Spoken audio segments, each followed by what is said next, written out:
3 ingredients: no cream, no butter, no garlic. And yet, I promise you, this is one of the creamiest pasta dishes you'll ever eat. Sounds impossible, right? Well, thousands of home cooks fail this recipe every single day because one tiny mistake turns a silky Roman masterpiece into a clumpy mess. Welcome to this explainer. Today we're making cacio e pepe, the deceptively simple pasta that Italians consider one of the absolute hardest dishes to master. Let's find out why. What makes this dish so incredibly fascinating is actually what's missing. Like I said, no cream, no butter, no garlic. Yet, if you've ever had a properly made cacio e pepe, you know it's one of the richest, most luxurious things you can put on a plate. It coats the pasta strands beautifully, it's comforting, and it feels so decadent. And you get all of that decadence while completely leaving out those heavy traditional fats. So how do you get a creamy sauce without cream or butter? Well, that paradox is exactly why this dish is so notorious. Because one small mistake, honestly, just a fraction of a misstep in timing or temperature, and bam, your silky masterpiece is a stringy, separated mess that looks kind of like oily scrambled eggs. With no heavy cream or complex flavors to hide behind, your technique is completely exposed. All right, before we start cooking, let's take a quick trip to Rome to understand what we're actually making. The name of the dish is literally just its components in the local dialect. Cacio means cheese, and pepe means pepper. That is literally it. At first glance, it looks almost too simple, right? Pasta, cheese, pepper. But guys, that simplicity, that's the trap. Because there's so little hiding in that ingredient list, every single choice you make matters profoundly. To really understand why this dish exists, we have to look back at its history. This recipe goes back hundreds of years to the shepherds working in the beautiful Lazio countryside around Rome. When they were out tending their flocks for weeks at a time, they had to carry provisions that absolutely would not spoil. So, what was in their survival pack? Dried brasta, aged Pecorino Romano cheese, and black pepper. It was brilliant. None of it spoiled, and they could literally throw it together over a fire for a deeply filling, highly caloric meal right in the middle of nowhere. Over time, this humble, utilitarian shepherd's meal made its way from the pastures straight into the city. And it blew up. It rose to become an undisputed pillar of modern Roman cuisine. Today, cacio e pepe stands proudly right alongside the other heavyweights of Rome's legendary pastas, carbonara, amatriciana, and gricia. But here's the wild part. Despite having just 3 ingredients, professional chefs today still consider it one of the most technically difficult recipes to execute perfectly during a busy dinner rush. Okay, let's look at our canvas for 2 people. 300 grams of spaghetti or Tonnarelli, 150 grams of finely grated Pecorino Romano, 2 teaspoons of freshly cracked black pepper, and a little salt for the water. That is the entire board. Because this list is so incredibly sparse, our focus has to shift entirely to exactly how we treat these 4 elements. Preparation is absolutely where the magic begins. First, you've got to finely grate that pecorino. The finer it is, the easier it melts into a smooth sauce.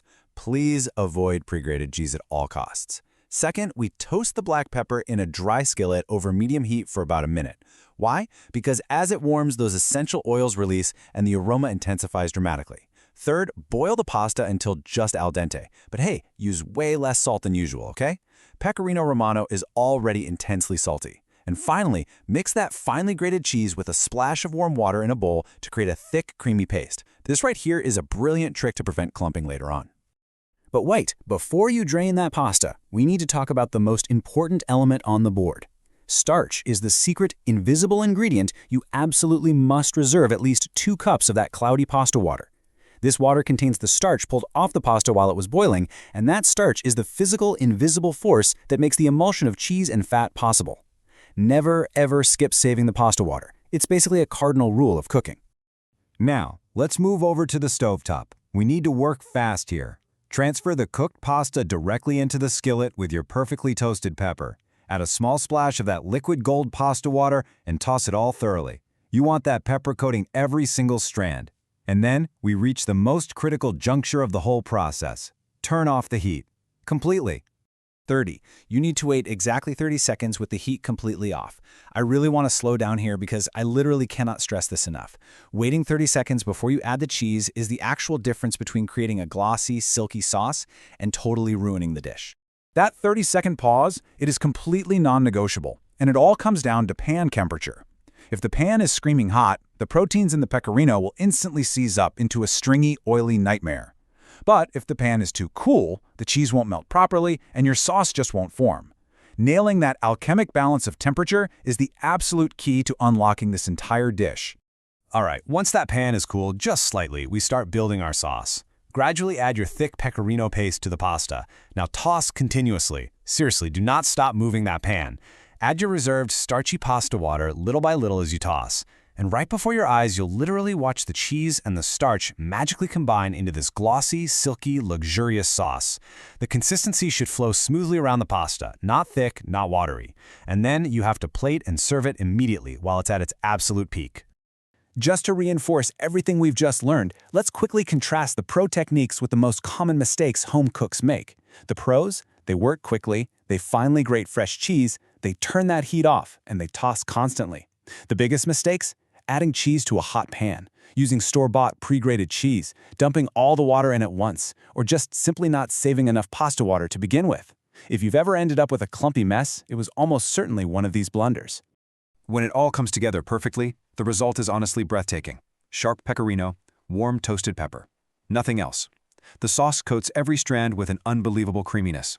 The pepper brings a really nice gentle heat, the cheese adds richness and saltiness, and together, they create something far, far greater than the sum of their parts.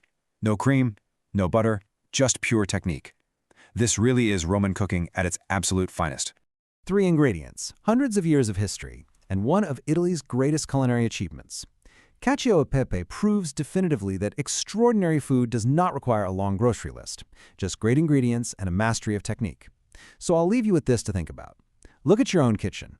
What is the absolute fewest number of ingredients you've ever used to create a truly unforgettable meal?